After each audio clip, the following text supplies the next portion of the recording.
जय श्री राधे, जय श्री कृष्णा। महाशिवरात्रि व्रत पौराणिक कथा जरूर पढ़ें। यह कथा पढ़ने से आपको व्रत का पूरा लाभ मिलेगा। महाशिवरात्रि व्रत कथा चित्रभानु नामक एक भील शिकारी की कथा है, जिसने अनजाने में ही शिवरात्रि का व्रत कर लिया। रात भर जगते हुए चित्रभानु ने अनजाने में ही शिव महाशिवरात्रि पर शिव जी के ऊपर बेल के पत्ते अर्पित किए, जिसके पुण्य से वह शिवलोक में स्थान पा गया। महाशिवरात्रि के दिन इस कथा का पाठ करने से व्यक्ति के सारे पाप कट जाते हैं और शिवलोक की प्राप्ति होती है।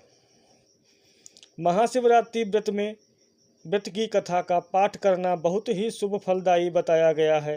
शिव पुराण में भी इस व्रत की महिमा बताई गई है। शिव पुराण के अनुसार जाने अनजाने जो भी इस मनुष्य और जीव महाशिवरात्रि का व्रत करता है, वह जीव शिव कृपा का भागी बन जाता है और उससे यमराज के दूत भी दूर रहते हैं। इसलिए महाशिवरात्रि व्रत में शिव भक्तों को शिवरात्रि की इस कथा का पाठ जरूर करना चाहिए। अब महाशिवरात्रि व्रत की कथा शुरू करते हैं। पूर्व काल की बात है, चित्रभानु नामक एक शिकारी था। वह शिकार करके अपने परिवार का पालन पोषण करता था। उस शिकारी पर साहूकार का काफ़ी कर्ज था, लेकिन उसका कर्ज समय पर नहीं चुका पाया। फिर साहूकार ने शिकारी को शिव मंदिर में बंदी बना लिया। जिस दिन उसे बंदी बनाया गया उस दिन शिवरात्रि थी। चतुर्थी के दिन उसने शिवरात्रि व्रत की कथा सुनी और शाम होते ही साहूकार ने उसे अपने पास बुलाया और ऋण चुकाने के बारे में कहा। उसके बाद वह फिर शिकार की खोज में निकला। बंदीगृह में रहने के कारण वह बहुत भूखा था।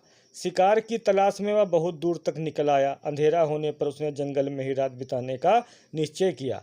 उस पेड़ के नीचे शिवलिंग था जो बेल के पत्तों से ढका हुआ था। शिकारी को उसके बारे में जानकारी नहीं थी। पेड़ पर चढ़ते समय जो टहनियाँ तोड़ी वह शिवलिंग पर गिरती गईं। इस तरह से भूखे प्यासे रहकर शिकारी का शिवरात्रि का व्रत हो गया और शिवलिंग पर बेल पत्र भी चढ़ गए। रात के समय एक हिरनी पानी पीने तालाब पर आई। शिकारी जैसे ही उसका शिकार करने जा रहा था, हिरनी बोली, मैं गर्भवती हूँ, शीघ्र ही प्रसव करूँगी। तुम एक साथ 2 जीवों की हत्या करोगे। मैं बच्चे को जन्म देकर तुरंत तुम्हारे पास सामने आ जाऊँगी, तब तुम मुझे मार लेना। शिकारी ने हिरनी को जाने दिया। इस दौरान अनजाने में कुछ बेलपत्र शिवलिंग पर गिर गए। इस तरह उसने अनजाने में ही प्रथम प्रहर की पूजा भी संपन्न कर ली। कुछ देर बाद एक हिरनी उधर से निकली। जैसे ही शिकारी ने उसे मारने के लिए धनुष चढ़ाया तो हिरनी ने विनम्रतापूर्वक निवेदन किया, शिकारी, मैं थोड़ी देर पहले ही ऋतु से निवृत्त हुई हूँ, कामातुर विरहिणी हूँ, अपने प्रिय की तलाश में हूँ। अपने पति से मिलकर मैं तुम्हारे पास आ जाऊंगी। शिकारी ने भी उसे जाने दिया। रात का आखिरी पहर बीत गया था, तभी कुछ बेल के पत्ते शिवलिंग पर जा गिरे। ऐसे में शिकारी ने अनजाने में ही दूसरे पहर की पूजा भी कर ली। इस दौरान वहाँ एक हिरनी अपने बच्चों के साथ आई। उसने भी शिकारी से निवेदन किया और शिकारी ने उसे जाने दिया। इसके बाद शिकारी के सामने एक हिरण आया।